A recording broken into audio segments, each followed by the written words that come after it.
여러분 주 안에서 평안하셨습니까? 문은석 목사입니다. 이 시간에는 마가복음 시마 강의 68번째 시간으로 마가복음 14장 32절로 42절의 말씀을 강의하겠습니다. 본문은 겟세마네 동산에서의 예수님의 고뇌와 순종의 기도 및 제자들의 태만에 대해 기록을 하고 있습니다. 예수님께서는 성만찬을 행하시고 자신에 대한 제자들의 배신과 부인을 예고하신 후에 감람산의 겟세마네 동산으로 나아가 다가오는 십자가 순환을 앞두고 그야말로 처절한 세 차례의 기도를 하나님께 올리셨습니다. 사실 예수께서는 메시아적 사명을 깊이 인식하고 계셨지만 육신을 입으신 그에게는 십자가 죽음이라는 것이 너무도 큰 고통과 번민으로 다가왔습니다. 그래서 할 수만 있으면 그 잔을 자신에게서 지나가게 해달라고 하나님께 요청하신 것입니다. 그러나 주님은 그 모든 것을 자신의 뜻이 아닌 하나님의 뜻에 맡기셨고 마침내는 모든 인성적인 갈등에도 불구하고 하나님의 뜻에 순복하기로 결심하셨습니다. 여기서 우리가 눈여겨봐야 할 것은 고뇌에 찬 기도를 하시는 동안 제자들의 태도입니다. 불신앙적인 태도입니다. 즉 제자들은 예수께서 기도하시는 동안 피곤함으로 인하여 주와 함께 깨어 기도하지 못하고 잠이 들어버렸습니다. 그들은 조금 전까지만 해도 주님을 끝까지 따르겠다고 호언장담하던 자들이었습니다. 제자들의 이러한 영적 나태함은 결국 그들이 예수님의 체포시 자신들의 생명 부지에만 급급하여 도망하게 된 근본적인 원인이 되었습니다. 32절에 보면 그들이 겟세마네라 하는 곳에 이름에 예수께서 제자들에게 이르시되 내가 기도할 동안에 너희는 여기 앉아 있으라 그렇게 말씀하십니다. 겟세마네 게드세마이, 이 겟세마네는 기름을 짜냄이란 의미입니다. 이는 겟세마네가 감람산에서 많이 나오는 올리브 열매를 이용하여 기름을 짜내는 것과 관련된 장소라는 사실을 암시합니다. 예수께서는 평소에도 습관적으로 겟세마네 동산에서 기도하곤 하셨습니다. 이를 누가복음 22장 39절에서 밝혀주고 있습니다. 그런데 이번에는 십자가의 죽음을 목전에 두고 비장한 기도를 하기 위해서 그곳에 오르신 것입니다. 거기서 예수는 마치 틀에서 기름을 짜내듯이 혼신의 힘을 다하여 땀방울이 핏방울같이 되도록 기도하셨던 것입니다.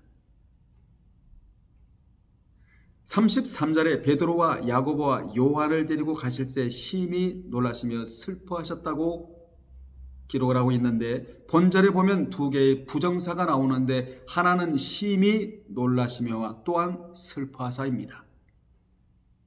주님의 놀람과 슬픔은 주님이 기도하시러 가는 도중에 시작이 되었는데 심히 놀라시면은 말문이 막힐 만큼 매우 놀라며 공포에 떠는 것을 나타내는 동사이고 슬퍼하사는 매우 슬퍼하며 근심하는 것을 나타내는 동사입니다.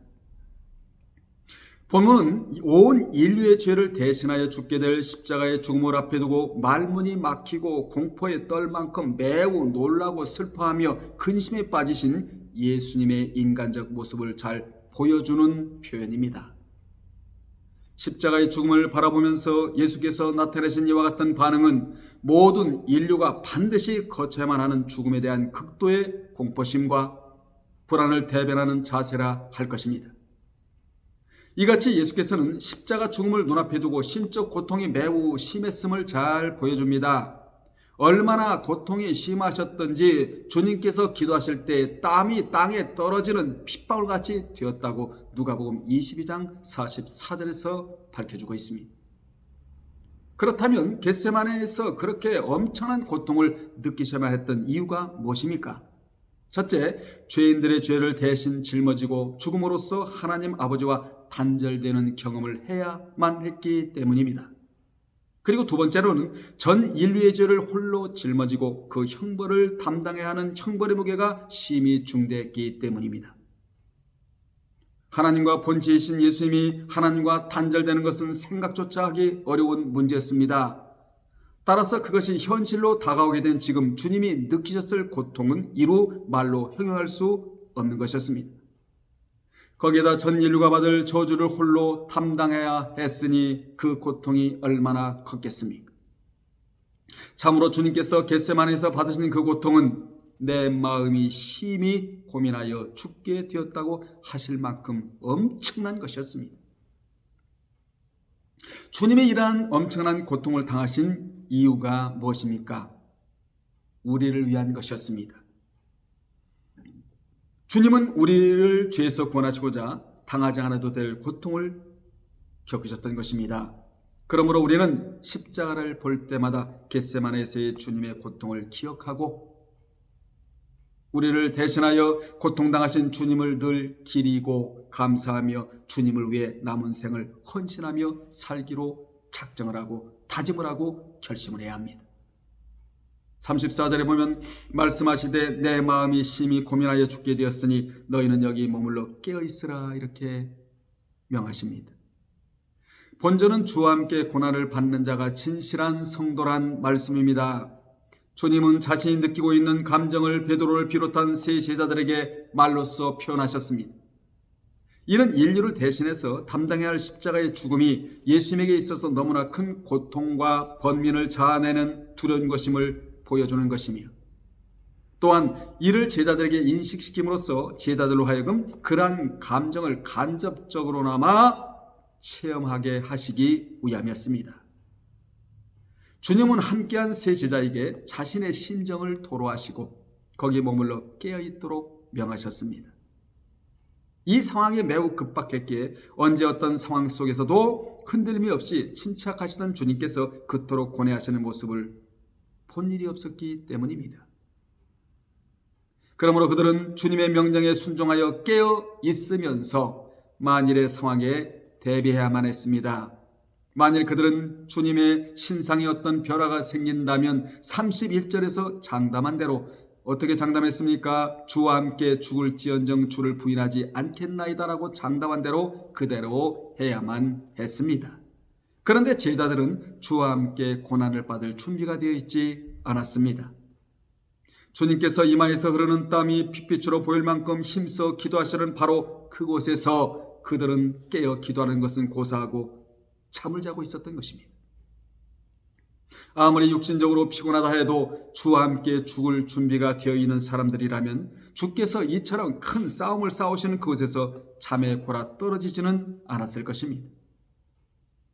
여기서 우리는 중요한 교훈을 받아야 합니다. 우리의 영적 상태가 이 지경이 되면 안 된다는 것입니다. 주님의 고뇌와 싸움이 마치 자신과는 상관없는 일인 것처럼 구경만 하는 사람들이 되면 안 된다는 것입니다. 진실한 신앙인이라면 주님과 함께 싸우고 주의 고난에 참여하는 것을 기쁨으로 여겨야 합니다.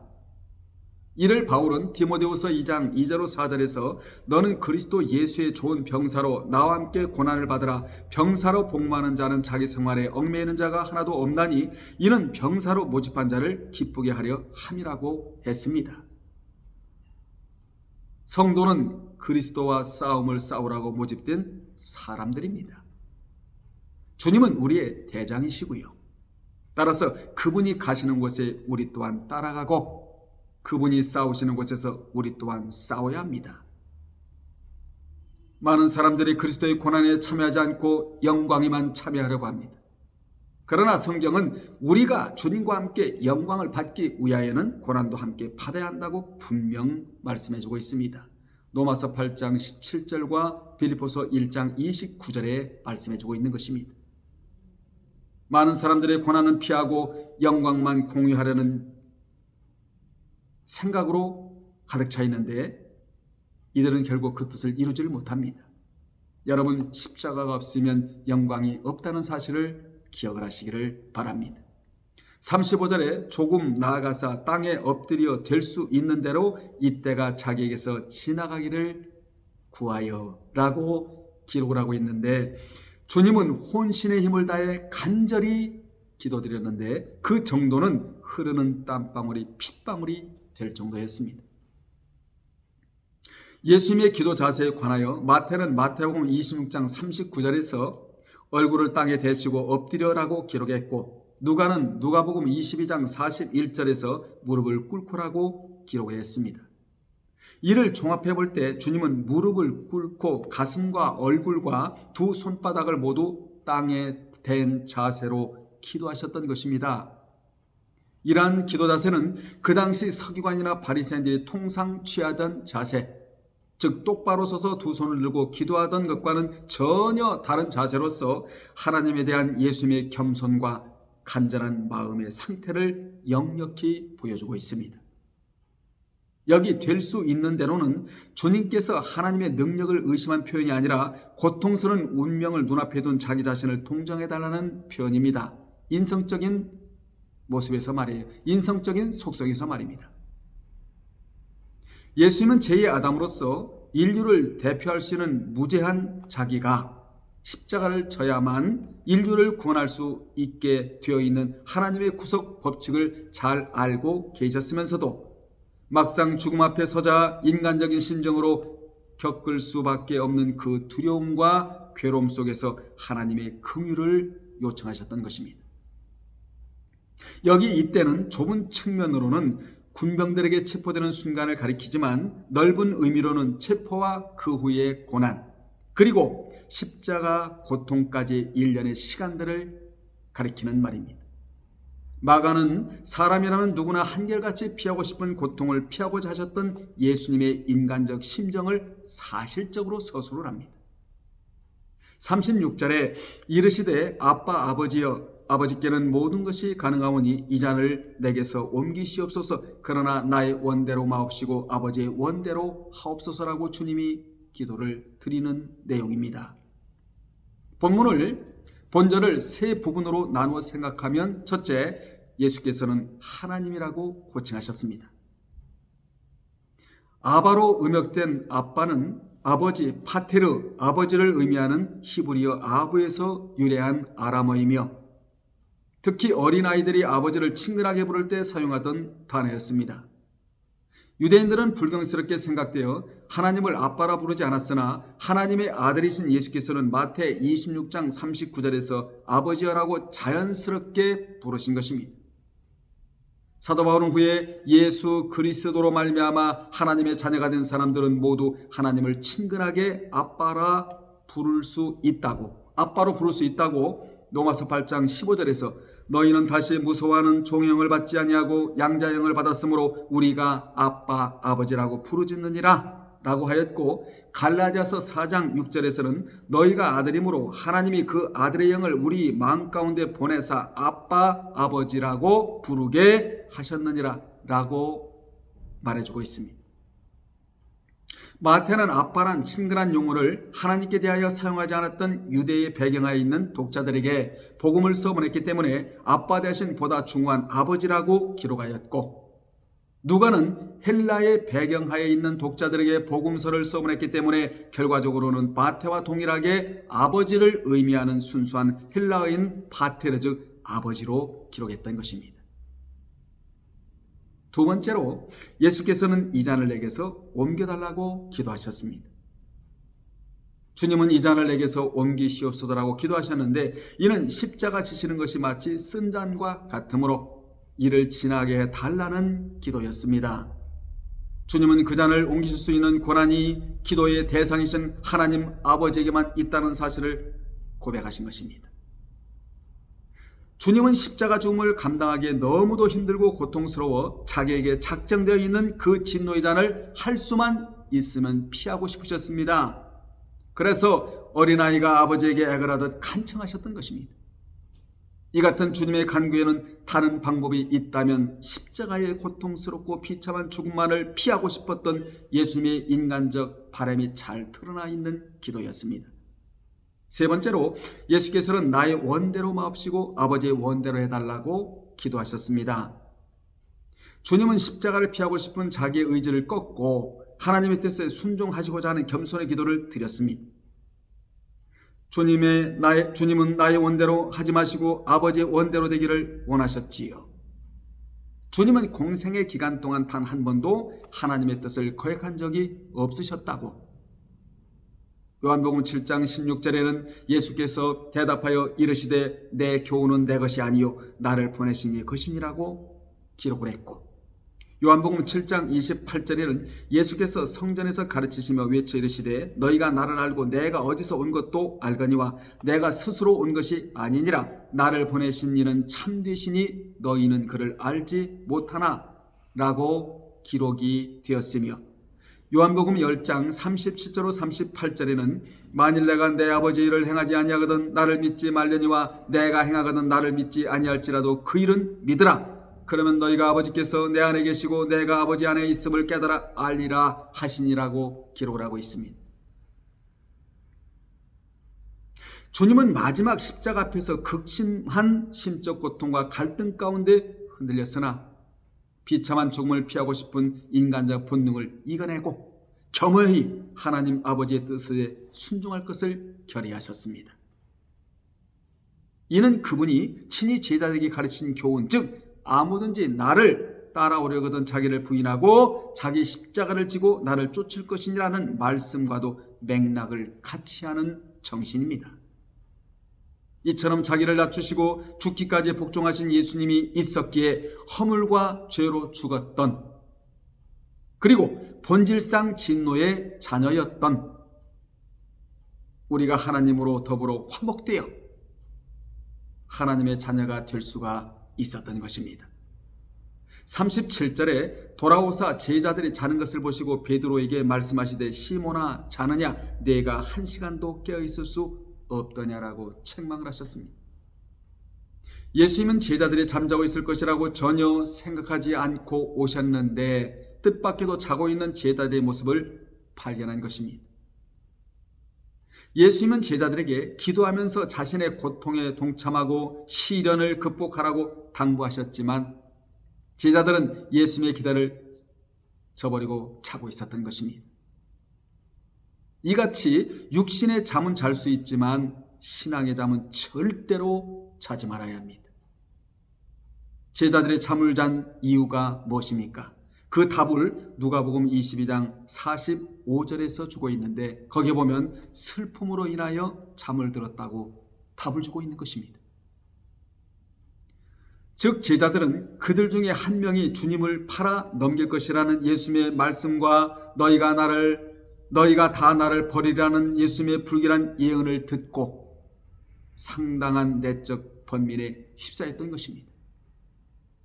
제자들은 육체적으로 격심한 피로감과 더불어 이러한 상황들로 인한 극한 스트레스를 극복하지 못하고 그것을 회피하고 잊어버리려고 잠을 자고 있었습니다.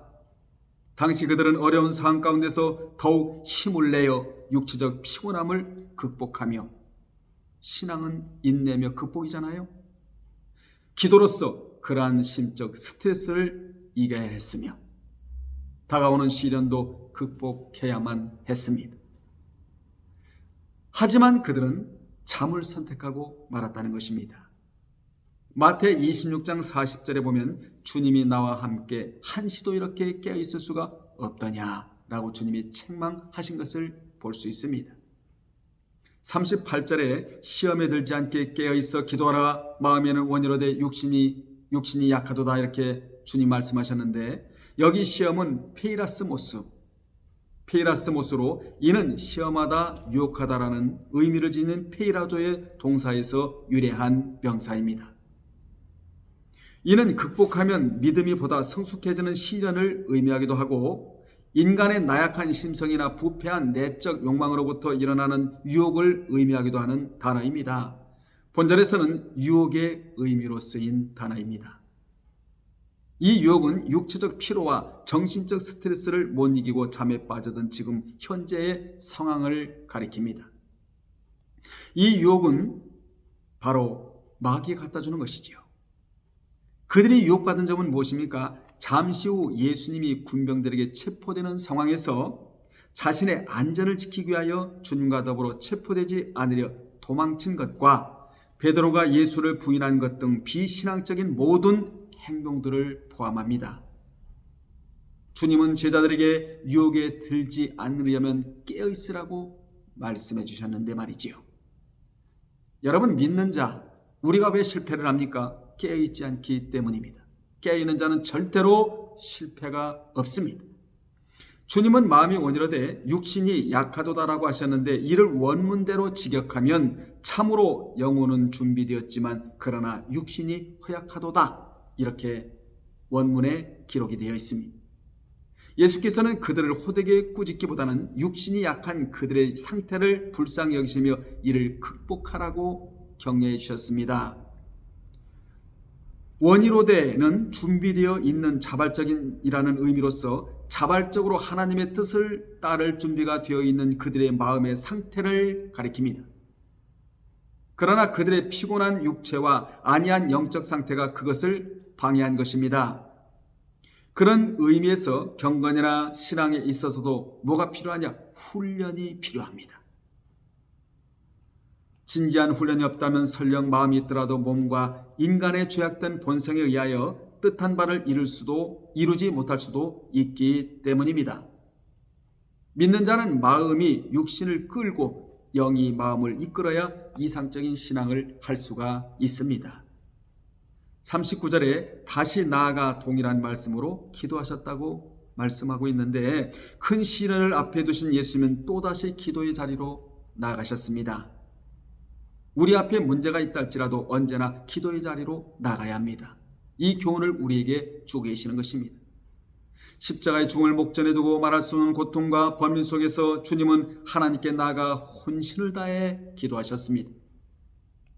주님은 결국 인간적인 본능과 의지를 꺾고 자신의 대속의 죽음을 겸허히 받아들이심으로 하나님의 뜻에 순종하기로 하셨습니다. 즉 이때 예수께서는 시련이 자신을 피하여 지나가기를 원해 기도하신 것이 아니라 그 시련을 하나님의 뜻대로 받아들일 수 있는 능력을 얻기 위해 기도하셨던 것입니다. 40절에 보면 다시 오사 보신즉 그들이 자니 이는 그들의 눈이 심히 피곤함이라 그들이 예수께서 무엇으로 대답할 줄을 알지 못하더라 라고 말해주고 있습니다. 본절은 예수님의 두 번째 당부에도 불구하고 제자들이 또다시 잠에 빠져든 이유를 보여주는 말씀입니다. 여기 피곤하다는 말은 당시 제자들의 눈꺼풀이 어떤 요인으로 인해 계속해서 눈을 감기게 하고 있었다. 슬픔과 피곤함으로 인한 졸음이 제자들로 하여금 잠시도 깨어 기도하지 못하게 하고 잠들게 하였다, 이 말입니다. 41절에 세 번째 오사 그들에게 이르시되 이제는 자고 쉬라 그만 되었다. 때가 왔도다. 보라 인자가 죄인의 손에 팔리느니라 라고 주님이 말씀합니다.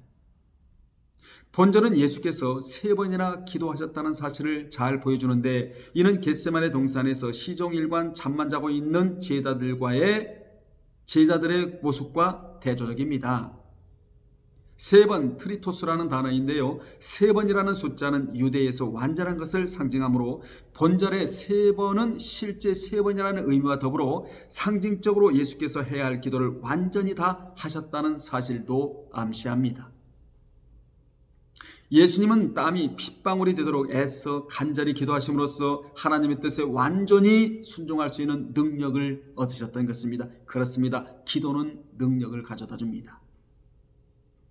여기 이제는 자고 쉬라는 의문문으로 주님은 제자들 향해 아직도 자고 있느냐고 물으신, 즉 안타까움과 탄식이 섞인 말씀을 하셨습니다.